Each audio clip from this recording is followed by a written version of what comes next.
Sarath Chandra sir, stop it. சட்டத்தை உங்க கையில எடுக்கணும்னு நினைச்சா காவல்துறை அதை பார்த்துட்டு சும்மா இருக்காது. உங்க வைஃபை கொன்னுட்டாருங்கிற கோவத்துல அவரை அடிக்கிறீங்கன்னு நான் கொஞ்சம் அமைதியா இருந்தேன். கொல்ற அளவுக்குலாம் போனா சும்மா இருக்க முடியாது. எப்பவோ இறந்து போன வைஃபுக்கே இவ்வளவு கோவப்பட்டீங்கன்னா இப்ப இறந்து போன எங்க அண்ணனை நினைச்சு நான் எவ்வளவு கோவப்பட்டிருக்கணும். இவரை கன்ல சுட்டீங்கன்னா ஒரு நிமிஷத்துல இறந்துருவாரு. அது லாட்டியை வச்சு அடிச்சேன்னா ஒவ்வொரு நிமிஷமும் செத்துக்கிட்டே இருப்பாரு.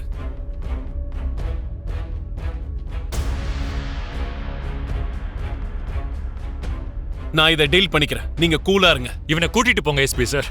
இந்த அயோக்கியனை உடனே கண்ணு முன்னால இருந்து கூட்டிட்டு போங்க. இவங்க இருந்தானா நான் சட்டத்தை மீறி நடந்துருவேணும்னு எனக்கு பயமா இருக்கு. இவனை கூட்டிட்டு போங்க. கான்ஸ்டபிள்ஸ், இவரை கூட்டி போங்க.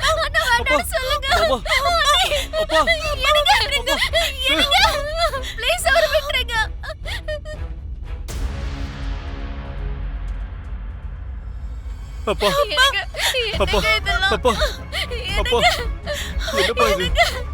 சரி, என்ன நினைச்சு நீ கவலைப்படாத. இது என்னோட பிரச்சனை. என் பசங்க கஷ்டப்படுறது எனக்கு பிடிக்கல. எதுவா இருந்தாலும் சரி, நான் பாத்துக்கிறேன். நீ ஜாக்கிரதையா இரு, ஜாக்கிரதையா இரு.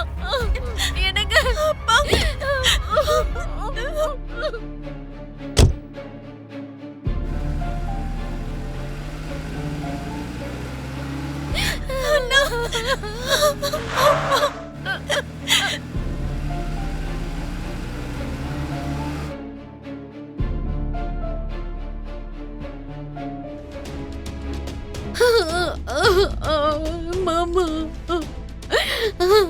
அக்காவை கொண்டு நம்ம மீராவை கல்யாணம் பண்ணிக்கிட்டு இந்த ஆஸ்தியை அனுபவிக்கிறதுக்காக தான் இவன் இந்த வீட்டுக்கு வந்து சேர்ந்திருக்கான்னு எனக்கு இவ்வளவு நாள் தெரியாம போயிடுச்சு மாமா. எனக்கு தெரியாம போயிடுச்சு. என்ன மன்னிச்சிருங்க மாமா, என்ன மன்னிச்சிருங்க, என்ன மன்னிச்சிருங்க மாமா, என்ன மன்னிச்சிருங்க.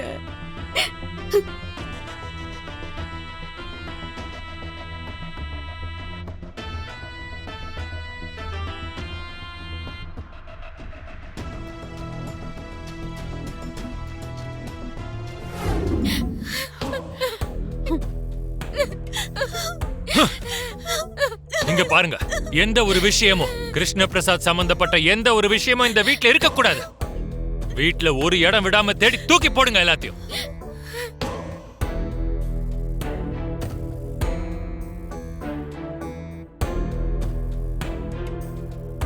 அப்ப எங்க அப்பாவுக்கு சம்பந்தப்பட்ட நாங்க எங்க இருக்கணும் மாமா?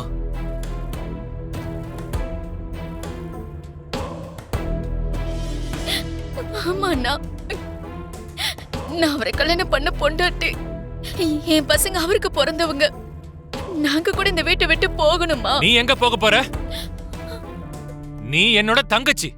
கல்யாணத்துக்கு முன்னாடியும் கல்யாணத்துக்கு அப்புறமும் கூட தங்கச்சியா இந்த வீட்ல தானே நீ இருக்க. இனிமேலும் கூட இந்த வீட்ல தான் இருக்கணும். உன்னோட சோபா அண்ணிய அந்த கிருஷ்ண பிரசாத் தான் கொன்னான்ற உண்மை தெரியாத வரைக்கும் தான் அவன் உனக்கு புருஷன். இப்போ அவன் உன்னோட புருஷன் கிடையாது. அவன் இறந்து போயிட்டான், இறந்து போயிட்டான்.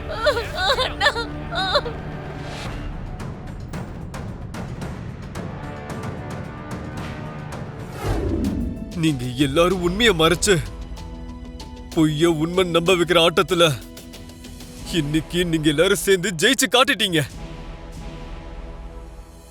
அப்பாவியான எங்க அப்பாவை நீங்க குற்றவாளி ஆக்கிட்டீங்க, குற்றவாளி ஆக்கிட்டீங்க.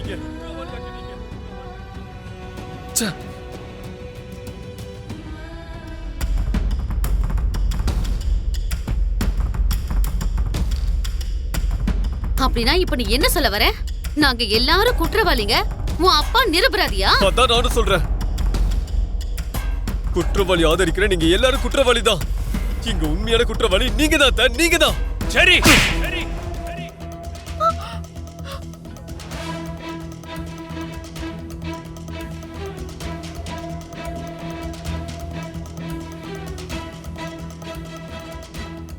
உங்களுக்கு ஒரு உண்மை தெரியுமா மாமா? அபூர்வாத்த மேல வச்சிருக்கிற உங்க காதல் உங்க கண்ணை மறைச்சிடுச்சு.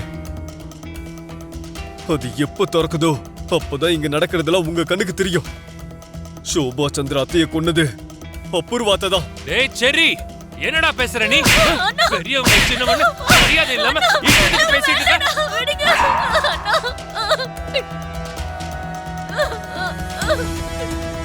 நீங்க அடிச்சாலும் கொன்னாலும் இதான் உண்மை மாமா.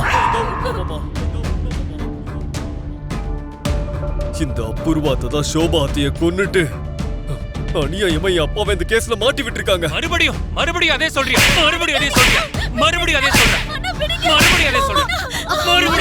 மாமா வேண்டாம் மாமா, வேண்டாம் மாமா. மாமா இங்க பாருங்க மாமா, நம்ம அவ்வளவு பாசமா இவனை வளர்த்துட்டு நம்ம கையாலே இவனை கொல்ல போறோமா? பாத்தியாடா, பாத்தியா? இதுதான் உன் அபூர்வ அத்தையோட மனசு. டேய் செர்ரி, நீ சொன்னது உண்மைனா உங்க எல்லாரையும் இந்த வீட்ல நான் இதுவரைக்கும் ஏன் வச்சிட்டு இருந்திருக்கணும்? இதோ உன் அம்மா காதலிச்சிட்டாலேன்னு உன் அப்பா கூட கல்யாணம் பண்ணி வச்சு இந்த வீட்லயே என் பக்கத்துலயே நான் எதுக்காக வச்சிட்டு இருந்திருக்கணும்?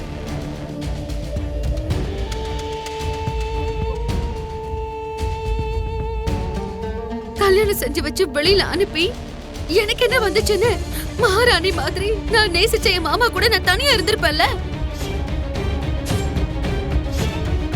இந்த கையால உன் அம்மாவுக்கு கல்யாணம் பண்ணி சீமந்தமும் பண்ணி நட்சத்திரா கூட சமமா உங்களை வளர்த்து உங்க எல்லாருடைய பர்த்டேவையும் கிராண்டா செலிப்ரேட் பண்ணதுக்கு இன்னைக்கு நீங்க எல்லார் முன்னாடியும் என்ன குற்றவாளி மாதிரி நிக்க வச்சு எனக்கு நல்ல மரியாதை கொடுத்துட்டீங்கடா. போதும்டா, போதும். இதுக்கு மேல ஒரு அவமானத்தை என்னால சத்தியமா தாங்கிக்க முடியாது. வேண்டாம் மீரா, இவ்வளவு அவமானங்களையும் தாங்கிக்கிட்டு நான் இதுக்கு மேல இருக்க மாட்டேன்.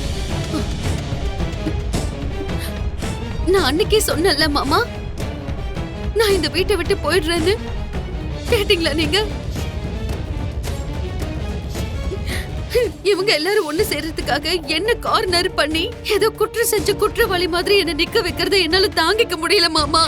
என்னால இதுக்கு மேல இருக்க முடியாது மாமா. நான் கிளம்புறேன் மாமா. நட்சத்திரா போய் பேக் எடுத்துட்டு வா, நம்ம போலாம். போ. அபூர்வா, வேண்டாம். நீ எங்க போக போற? எங்கேயாவது போறேன், தூரமா. நானு நட்சத்திராவும் ஏதோ ஒரு அளவுக்கு படிச்சிருக்கோம்ல, எங்கேயாவது போய் பொழைச்சிக்க மாட்டோமா? நாங்க கிளம்புறோம் மாமா. நீங்க இங்க இருந்து வெளியே போய் எதுக்காக பழைக்கணும் அபூர்வா? உன்னை யாருக்கு பிடிக்கலையோ அவங்க வெளியே போகட்டும்.